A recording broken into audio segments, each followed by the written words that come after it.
السلام علیکم، میرا نام ہے ذیشان عثمانی۔ آج میں آپ کی توجہ ایک نہایت ہی اہم ٹاپک کے اوپر کروانا چاہ رہا ہوں، اور وہ یہ ہے کہ دل لگی اور عبادت میں کیا فرق ہے۔ دل لگی جو ہوتی ہے وہ وقتی طور پر ایک عارضی تفریح کا سامان ہوتا ہے کہ آپ کسی چیز پہ تھوڑا سا ٹائم لگاتے ہیں، اس سے کوئی خوشی، کوئی فائدہ، کوئی لذت حاصل کرتے ہیں، اور اس کے بعد اس کو بھول جاتے ہیں، اور اس کے بعد وہ چیز آپ کی زندگی میں نہیں آ پاتی، یا زندگی کے اندر، دل کے اندر نہیں سما سکتی، اس کو آپ بھول جاتے ہیں۔ اور دل لگی کی تفریحات چینج ہوتی رہتی ہیں۔ کبھی دل لگی آپ کسی کھلونے کے ساتھ کرتے ہیں، کبھی جن سے مخالف کے ساتھ کرتے ہیں، کبھی کسی کام کے ساتھ کرتے ہیں، کبھی کسی پیشے کے ساتھ کرتے ہیں، کبھی کسی رشتہ دار کے ساتھ کرتے ہیں، کبھی کسی غریب کے ساتھ کرتے ہیں، کبھی کسی امیر کے ساتھ کرتے ہیں۔ یہ چلتا رہتا ہے، زندگی کے ساتھ دل لگیاں ہوتی رہتی ہیں۔ عبادت اس کے بالکل برعکس ہے۔ عبادت مان لینے کا نام ہے، عبادت مان کر چلنے کا نام ہے، عبادت میں بندگی ہوتی ہے، اس پہ اپنی اتنی مرضی نہیں چلتی۔ جو دل لگی ہے نا، یہ وقتی طور پر ہوتی ہے، اور وقت گزرنے کے ساتھ ساتھ ڈھلتی چلی جاتی ہے، اس میں کمی آتی چلی جاتی ہے۔ عبادت آپ کو عشق کی طرف لے جاتی ہے، اور روز بروز بڑھتی رہتی ہے، کبھی بھی کم نہیں ہوتی۔ عشق ہمیشہ بڑھتا ہے، عشق ہمیشہ دائمی رہتا ہے۔ یہ عبادت آپ کو اس عشق کی لذت چکھاتی ہے کہ وہ پوری زندگی آپ اس میں رہتے ہیں، مر کے بھی چین نہیں آتا۔ جب قیامت میں جا کے اللہ سبحانہ و تعالیٰ کا دیدار ہوگا نا جنت کے اندر، تب جا کے اس کو تھوڑی سی تشفی ملے گی۔ ہم لوگوں نے کیا کیا ہے کہ ہم نے عبادت کو دل لگی بنا لیا ہے۔ آپ زیادہ دور مت جائیے، رمضان ابھی کچھ ہی دن پہلے گزرے ہیں، آپ رمضان کو دیکھ لیجئے۔ پہلے لوگ ریاکاری میں نماز پڑھ لیتے تھے، اس رمضان میں وہ ریاکار بھی ڈھونڈتے رہے، وہ ریاکار بھی نہیں ملے۔ اتنے ملکی حالات خراب ہیں، اتنے معاشی حالات خراب ہیں، تو ہماری مسجدوں میں رش ڈبل ہونا چاہیے تھا۔ تراویح کے اندر لوگوں کی تعداد یقین جانیے پچھلے سال کے مقابلے میں آدھی بھی نہیں رہ گئی، اور 10-20 سال سے کمپیئر کریں گے تو 10% بھی باقی نہیں بچے۔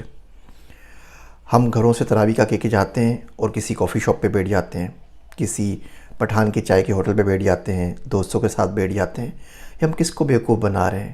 اپنے آپ کو بیوقوف بنا رہے ہیں، یا نعوذ باللہ کسی اور سے گیم کر رہے ہیں؟ ایک بچہ ملا نماز کے اندر، تو نماز میں ہلکی ہلکی نا بن بھناٹ کی آواز آ رہی تھی۔ میں پریشان کہ نماز میں کون بول رہا ہے؟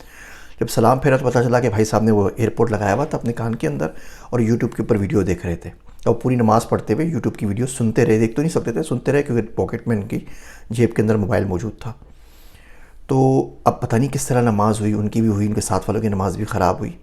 تو یہ ساری دل لگی ہوتی ہے۔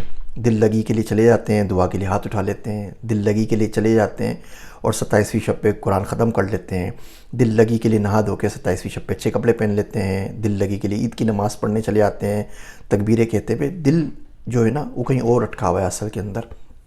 ایک صاحب ملے، ڈائری ان کے ہاتھ میں تھی، وہ لکھ رہے تھے کچھ، مسجد میں بیٹھے ہوئے۔ تو میں نے پوچھا کیا لکھ رہے ہیں؟ تو کہہ رہے ہیں رمضان میں فلم وغیرہ نہیں دیکھ سکتا نا، تو جو نیٹ فلکس میں مووی آتی ہے، یا کوئی بھی امیزون پرائم پہ آتی ہے، یا سنیما میں آتی ہے، اس کے نام لکھ لیتا ہوں کہ نماز کے بعد سارے کے سارے کام کرنے ہیں۔ تو ان کا دل وہیں اٹکا ہوا تھا۔ تو جیسے بیٹری موبائل کی چارج ہوتی ہے نا، تو رمضان میں تو مومن چارج ہو جاتا ہے 100%۔ رمضان کے بعد اب کسی مومن سے مل جائے نا تو وہ جھٹکا لگنا چاہیے، وہ اتنا فلی چارج ہوتا ہے، اگلے رمضان تک ڈپلیٹ ہوتا ہوتا کم کے اوپر آ جاتا ہے، اس وقت وہ فلی چارج ہوتا ہے۔ اس کی شکل دیکھ کے آپ کو لگ جاتا ہے کہ بندے نے کوئی ذکر کیا ہے، کوئی کام کیا ہے، اس کے الفاظ میں تاثیر آ جاتی ہے، وہ سچ بولنا شروع کر دیتا ہے، اس کی وجہ سے لوگوں کو نصیحت ملتی ہے۔ وہ شاعر کہتا ہے محبت محبت کی تبلیغ ہے، محبت محبت کی تبلیغ ہے، جو ہم سے ملے وہ تمہارے ہوئے۔ اس کو بندہ دیکھے تو وہ اللہ تک پہنچ جاتا ہے۔ ہم لوگوں نے تو دل لگی شروع کر دی ہے۔ آپ سب کچھ چھوڑ دیجئے، آپ کرکٹ میچ کو دیکھ لیجئے۔ کون سی قیامت آ جاتی کہ نیوزی لینڈ سے ہماری T20 سیریز اگر رمضان کے بعد ہو جاتی؟ آخری اشرے کے اندر ہی کرنی تھی، تاکراتوں میں ہی کرنی تھی۔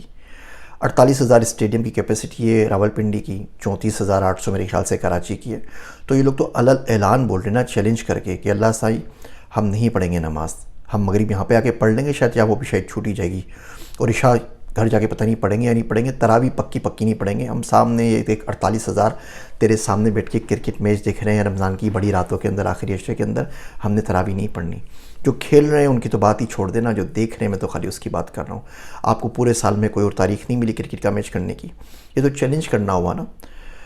ابھی غریب پاکستان میں بولتا ہے کہ اللہ ہے نا، اللہ ہے نا، کوئی بیچارہ دکھ میں ہوتا ہے، درد میں ہوتا ہے، لیکن جو ہمارے اطوار ہیں اور جو طور طریقے ہیں نا، تو دین کو فار گرانٹیڈ نہ لیجیے۔ یہاں پہ امریکہ کے اندر ہماری تراویح کے اندر کوئی 2000 بندے ہوتے تھے، عید کی نماز وہ ایرینا کے اندر ہوئی، ڈوم کے اندر کوئی 5000 سے اوپر لوگ تھے۔ منیسوٹا کے اندر ابھی گورنمنٹ نے پرمیشن دے دی ہے 5 وقت اذان کی۔ تو اللہ کے لیے کچھ مشکل نہیں ہے کہ پاکستان سے دین لے کے دنیا میں کسی اور کو دے دے، کسی اور ملک کو، کسی اور قوم کو، کسی اور صوبے میں دے دے۔ تو دین کو فار گرانٹیڈ نہ لیجیے۔ اور جو اب جگہ جگہ اپنے دل لگی شروع کی ہوئی نا دین کے ساتھ، یہ بہت ہی بدتمیزی کی بات ہے، منافقت سے بھی زیادہ بدتر ہے۔ کس کو بیوقوف بنا رہے ہیں؟ اپنے آپ کو۔ دیکھیے قرآن شریف نہیں پڑھ سکے نا، رمضان گزر گیا، اعتکاف میں نہیں بیٹھ سکے، رمضان گزر گیا، اچھے کام نہیں کر سکے، رمضان گزر گیا، بہت سے لوگوں نے زکوٰۃ نہیں نکالی، رمضان گزر گیا، نماز 5 وقت نہیں پڑھ سکے، رمضان گزر گیا، روزے چھوٹ گئے، رمضان گزر گیا۔ کاش دل چاہتا ہے کہ ابھی اسٹارٹ اپ لانچ کروں جس میں نا فیونرل ہوتا ہے نا، بندہ مر جاتا ہے، تدفین ہوتی ہے، اس کا نا ایک موک کریں نا، اس کا ایک وہ سیمپل کے طور پہ دکھائیں۔ آپ آئیں، آپ کو خدا نہ خواستہ بغیر کپڑوں کے 3-4 لوگوں کے سامنے آ جائیں نا، تو اس شرمندگی اور خجالت میں نا 4 دن آپ کو نیند نہیں آئے گی۔ تو وہاں پر کوئی بندہ آئے، اس کے کپڑے اتارے جائیں، اس کو غسل کرا دیا جائے، اس کو کفن پہنایا جائے، پھر باقاعدہ گاڑی میں ڈال کے اس کو کندھوں پہ ڈال کے قبرستان لے جایا جائے، اس کی قبر وہاں بک ہو، اس کو قبر میں رکھ کے چھوڑ دیا جائے، مٹی میں ڈالیں اوپر سے لیکن قبر میں رکھ دیں۔ صرف اس ایکسپیرینس سے گزر گئے نا اگر کبھی، تو زندگی بڑی بدل جائے گی، اور یہ ایکسپیرینس سب کو ملنا ہے۔ قیامت جب آئے گی جس دن آپ مر گئے نا، اسی دن آپ کی قیامت ہے۔ تو جو رمضان گزر گیا ہے اس پہ تھوڑا سا توبہ استغفار کریں، کوشش کریں، دعا کریں کہ اللہ اگلا رمضان نصیب فرما دیں۔ یہ بڑی نصیب سے ملتا ہے۔ لوگ رمضان آنے پہ مبارکباد دیتے ہیں، میں بڑے دکھی دل سے آپ کو مبارکباد دیتا ہوں کہ مبارک ہو، رمضان گزر گیا، دل لگی ختم ہوئی، جو کرنا ہے کرتے رہیے۔ اللہ آپ کو اور مجھے سب کو عبادت کی توفیق دے۔ میرے واسطے دعا کیجیے گا۔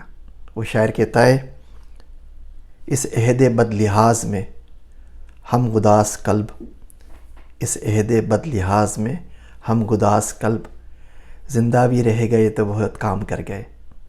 میں ہوں آپ سب کا ذیشان عثمانی۔